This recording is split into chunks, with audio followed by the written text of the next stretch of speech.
നമസ്കാരം, ഞാൻ നിജി ബോർദല. നമ്മളിന്നിവിടെ ചെയ്യാൻ പോകുന്നതേ വടുതല സ്പെഷ്യൽ ഇറച്ചിച്ചോറാണ് കേട്ടോ. അതായത് എൻ്റെ നാടായ അരൂരിൻ്റെ തൊട്ടടുത്ത് കിടക്കുന്നതാണ് കൊച്ചി. കൊച്ചിയിലും വടുതലയൊക്കെയാണ് സുലഭമായിട്ട് ഇറച്ചിച്ചോറ് കിട്ടുന്നത് കേട്ടോ. വടുതലയിലെ കല്യാണത്തിന്, മൈലാഞ്ചി കല്യാണത്തിന്, അതായത് മെയിൻ ഫംഗ്ഷൻ അല്ല, മൈലാഞ്ചിയുടെ പരിപാടിയുടെ അന്നാണ് ഇറച്ചിച്ചോറ് കൂടുതലായിട്ട് എല്ലാവരും ഉണ്ടാക്കുന്നത്. അപ്പോൾ ഇന്നൊരു മൈലാഞ്ചിയുടെ പരിപാടിയുണ്ട്. 250 പേർക്കുള്ള ഇറച്ചിച്ചോറാണ് കേട്ടോ. എനിക്ക് വീഡിയോയിലേക്ക് പോവാം.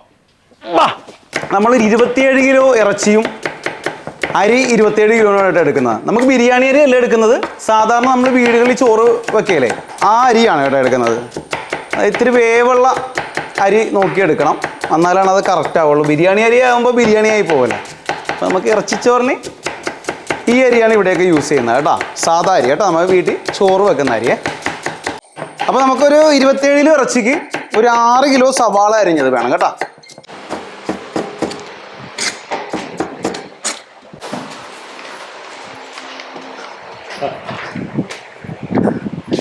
അപ്പോൾ 27 കിലോ ഇറച്ചി. ആദ്യം നമുക്ക് ഇറച്ചി വെക്കാം കേട്ടോ.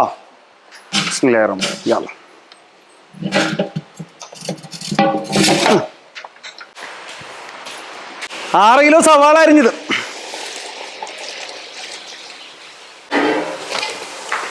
ഇനി നമുക്ക് 1 കിലോ ചെറിയ ഉള്ളി ചതച്ചത് കേട്ടോ. വേപ്പിലിടാം കേട്ടോ.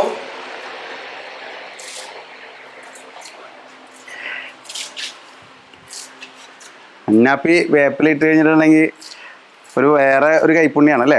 വേപ്പില അധികം നല്ലതാണ് ടേസ്റ്റ്. വേപ്പില എത്ര ഇട്ടാലും നമുക്ക് ടേസ്റ്റ് ആയി. വേപ്പിലേക്ക് നല്ല ഗുണമുണ്ട്. 600 ഗ്രാം ഇഞ്ചി ചതച്ചത് കേട്ടോ. 650 ഗ്രാം വെളുത്തുള്ളി ചതച്ചത്.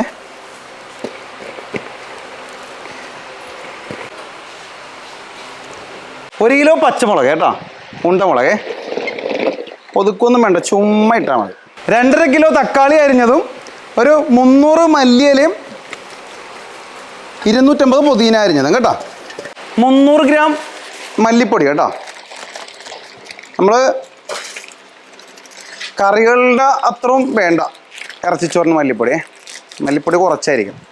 150 ഗ്രാം മുളക് പൊടി കേട്ടോ. 150 ഗ്രാം കാശ്മീരി ചില്ലിയെ. 100 ഗ്രാം മഞ്ഞൾപ്പൊടിയെ. 1 കിലോ വെളിച്ചെണ്ണ.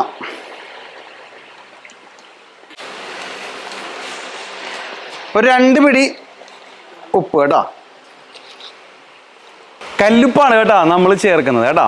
5 നാരങ്ങാടെ നീര് കേട്ടോ. ഒരു 1.5 ലിറ്റർ തൈര് കേട്ടോ. ഇനി നന്നായിട്ട് നമുക്കൊന്ന് മിക്സ് ചെയ്യാവേ.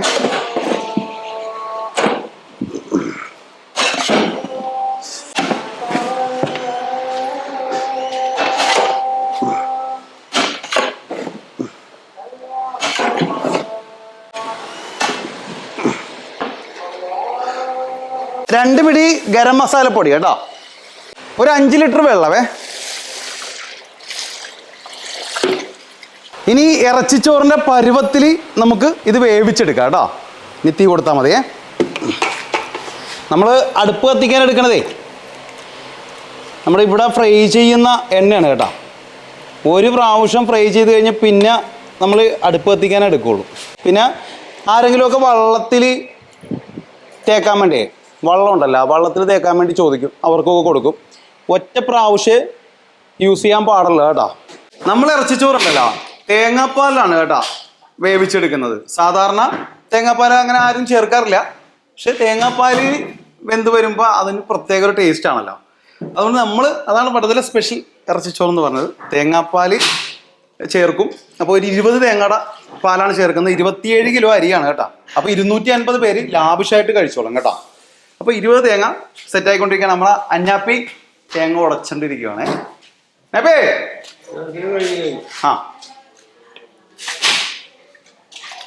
അന്നാപ്പിക്ക് തേങ്ങാ വെള്ളം വേണം, അതുകൊണ്ട് ഞാൻ തേങ്ങ ഉടച്ചോളാന്ന് പറഞ്ഞിട്ടുണ്ട്. അങ്ങനെ ബീഫ് നമ്മുടെ കറക്റ്റ് പരുവത്തിൽ വേവിച്ച് മാറ്റിയിട്ടുണ്ട് കേട്ടോ. അതിൻ്റെ പരുവം എങ്ങനെയാണെന്ന് വെച്ചാൽ നെയ്യും കാര്യങ്ങളൊക്കെ ഉണ്ട്. അത്യാവശ്യം നീരുണ്ട് കേട്ടോ ബീഫിൽ. നമ്മൾ ഒരു പീസ് എടുത്തിട്ടേ നല്ലോണം ഒന്ന് പ്രസ് ചെയ്യുക. ഇത്തിരി ബലം കൊടുത്ത് പ്രസ് ചെയ്യുമ്പോൾ പൊട്ടണം. ആ പരുവാണ് കേട്ടോ. അതെ, ബലം കൊടുത്ത് പ്രസ് ചെയ്തപ്പോൾ പൊട്ടി. ബീഫ് കറിക്കൊക്കെ ആകുമ്പോൾ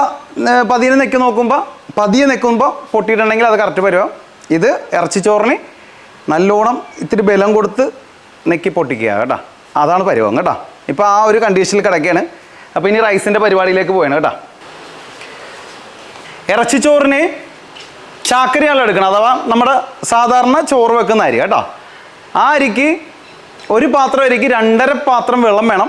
അപ്പോൾ നമ്മൾ ബീഫിൻ്റെ നീര് കാൽക്കുലേഷൻ ചെയ്യണം കേട്ടോ. ബീഫിൻ്റെ നീര് നമ്മുടെ മനസ്സിൽ കണ്ടിട്ട് വേണം നീര് ചേർക്കാനായി അടുത്ത ചോറിനുള്ള വെള്ളം ചേർക്കാനായിട്ട്. അപ്പോൾ അതിന് അത്യാവശ്യം ഇച്ചിരി നീര് കിടപ്പുണ്ട്. അപ്പോൾ ഞാൻ 2.25 വെള്ളം ചേർക്കണം കേട്ടോ. 2.25 വെള്ളമാകുമ്പോൾ കറക്റ്റായിരിക്കും കേട്ടോ. അപ്പോൾ വെള്ളം ചേർത്ത് ഇപ്പോൾ ഞാൻ ഒഴിച്ചുകൊണ്ടിരിക്കുകയാണ്. പാലും വെള്ളവും കൂടി ആയിട്ടോ ഒഴിക്കുന്നത്. അപ്പോൾ നമ്മൾ പിഴിഞ്ഞ പാല് 20 തേങ്ങയുടെ പാല് ഓൾറെഡി വെള്ളം ഒഴിച്ചിട്ടുണ്ടായിരുന്നു. അളവ് കറക്റ്റാക്കി ഇട്ടേക്കണം കേട്ടോ.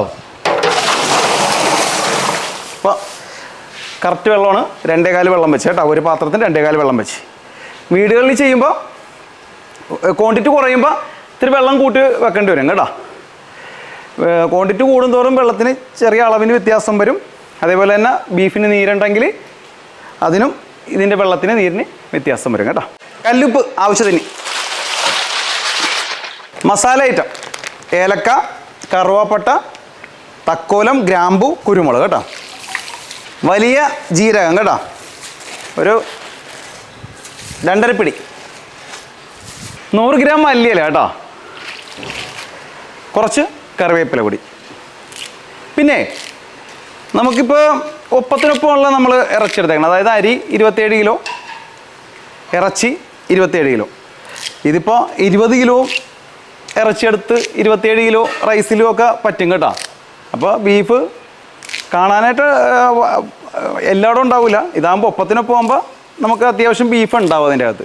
ഇപ്പോൾ കൂട്ടിയിട്ടാണ് ചെയ്യാം കേട്ടോ. വേണമെങ്കിൽ 30 കിലോ 35 കിലോ ഒക്കെ വേണമെങ്കിൽ ചേർക്കാം. ഇപ്പോൾ ഒരു കറക്റ്റ് പരുവത്തിലാണ് ഒപ്പത്തിനൊപ്പം കേട്ടോ. ബീഫ് കൂട്ടി വേണമെങ്കിൽ അങ്ങനെ എടുക്കാം, കുറച്ച് വേണമെങ്കിൽ അങ്ങനെയും ചെയ്യാം കേട്ടോ. വെള്ളമേ നന്നായിട്ട് ചൂടായിട്ടുണ്ട്. നമ്മൾ തേങ്ങാപ്പാൽ ഒഴിച്ചേക്കുന്നത് കൊണ്ട് തിളക്കാൻ അനുവദിക്കരുത്. തിളച്ച് കഴിഞ്ഞിട്ടാണെങ്കിൽ പൊട്ടും. അപ്പോൾ നന്നായിട്ട് ചൂടായി കഴിയുമ്പോൾ അരി എടുക്കുക.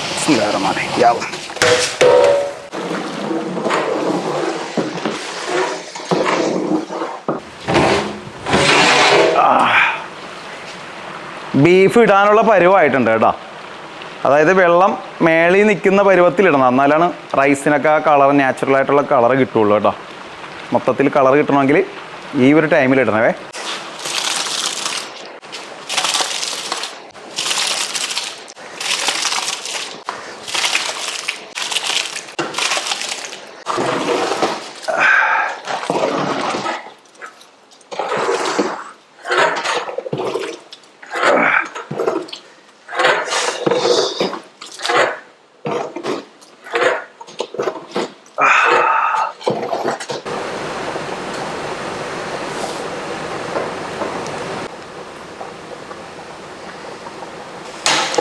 കറി ഇതിലേക്ക് ഒഴിച്ച് കഴിയുമ്പോൾ നമ്മൾ വളരെ ശ്രദ്ധിക്കണം കേട്ടോ.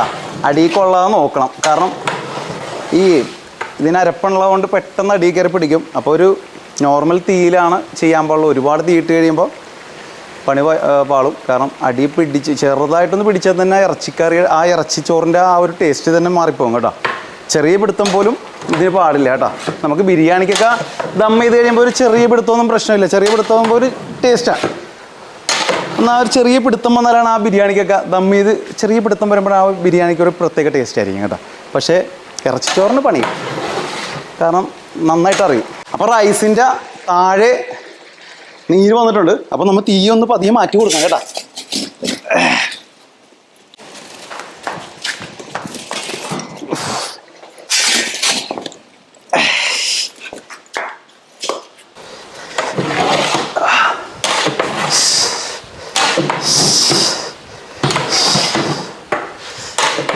നമ്മുടെ പരുവായിട്ടുണ്ട് കേട്ടോ. ഇനി തീ മൊത്തത്തിൽ മാറ്റണം കേട്ടോ. കനൽ പോലും വേണ്ട. കനലുണ്ടെങ്കിലും അടിയിൽ കയറി പിടിക്കുവേ. തീ മൊത്തം മാറ്റാൻ പോവേ. ഇനി നമുക്ക് ഒരു 2 പൊത്ത് വേണം കേട്ടോ. അതായത് മറിക്കണം. ഇതിപ്പോൾ ഇങ്ങനെ ഈ രീതിയിൽ ഒന്ന് ഇളക്കി പൊത്തി വെച്ചിട്ട് ഒരു അരമണിക്കൂർ കഴിയുമ്പോൾ ഒന്നും കൂടി ഇളക്കി പൊത്തുക, പിന്നെ ഒരു അരമണിക്കൂർ കഴിയുമ്പോൾ ഒന്നും കൂടി ഇളക്കി പൊത്തുക. അപ്പോൾ മൊത്തം വലിഞ്ഞ് നല്ല സെറ്റാവും. ഇപ്പോൾ തന്നെ നമ്മൾ കളറൊക്കെ നല്ല സെറ്റായിട്ടുണ്ട് കേട്ടോ. ഇനിയിപ്പം ഒന്ന് പൊത്തി സെറ്റാക്കാം.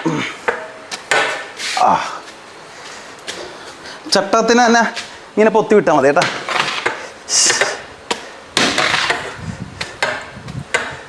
ഓക്കേ, അപ്പോൾ നമ്മുടെ ഇറച്ചിച്ചോറേ തീയൊക്കെ മാറ്റിക്കഴിഞ്ഞ് ഒരു അരമണിക്കൂർ കഴിഞ്ഞിട്ടുണ്ട്.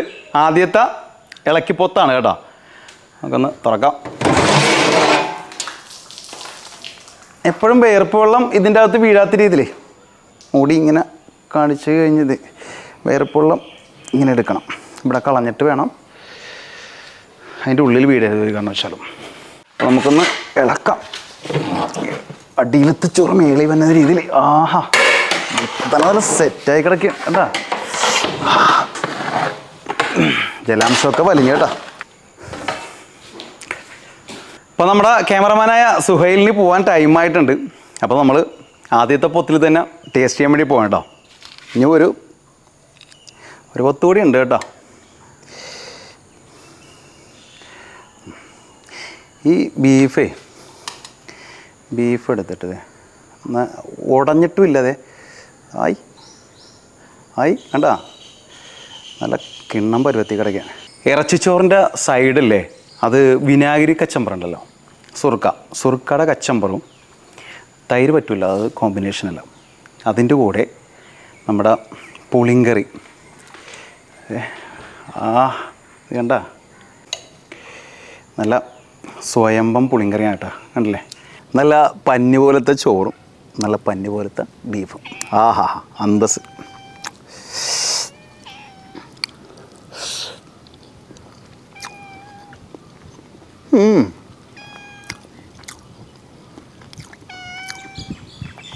ഉച്ചയ്ക്ക് ഇപ്പോൾ തരാം കേട്ടോ. അതിൻ്റെ കൂടെ ചോറ് കഴിച്ചിട്ട് പുളിങ്കറി. ആഹാ, ബീഫൊക്കെ ഇങ്ങനെ എല്ലാം കൂടി ഇങ്ങനെ ഇട്ടിട്ട് മൊത്തത്തിലിങ്ങനെ കുഴച്ച് തന്നു. ഈ സലാഡൊക്കെ മിക്സ് ആക്കരുത് കേട്ടോ ഇതിൻ്റെ അകത്ത്. അപ്പോൾ ഇപ്പോൾ ബിരിയാണിക്കാണെങ്കിലും സലാഡൊന്നും ഞാൻ പല ആൾക്കാരും കഴിക്കുന്നത് കണ്ടിട്ടുണ്ട്. ഈ ബിരിയാണിക്കൊക്കെ സലാഡും ഒക്കെ ഇട്ട് എല്ലാം കൂടി കുഴച്ച് കഴിക്കണം. അപ്പോൾ ആ ബിരിയാണി ടേസ്റ്റ് കിട്ടില്ല. എപ്പോഴും ആ ബീഫും റൈസും കൂടി കഴിക്കുക. എന്നിട്ട് ഇടയിൽ ഇതിങ്ങനെ അങ്ങനെ കഴിക്കാം. മിക്സ് ചെയ്ത് ഒരിക്കലും കഴിക്കരുത്, എന്നാൽ ആ കറക്റ്റ് ടേസ്റ്റ് കിട്ടുള്ളൂ. പൊളപ്പ സാധനമാണേ. അങ്ങനെ നമ്മുടെ ഇറച്ചിച്ചോറിൻ്റെ വീഡിയോ നിങ്ങൾക്ക് എല്ലാവർക്കും ഇഷ്ടമായി എന്ന് കരുതുന്നു. മറ്റൊരു വീഡിയോയുമായിട്ട് ഉടനെ വരാം. അതുവരെ നന്ദി, നമസ്കാരം.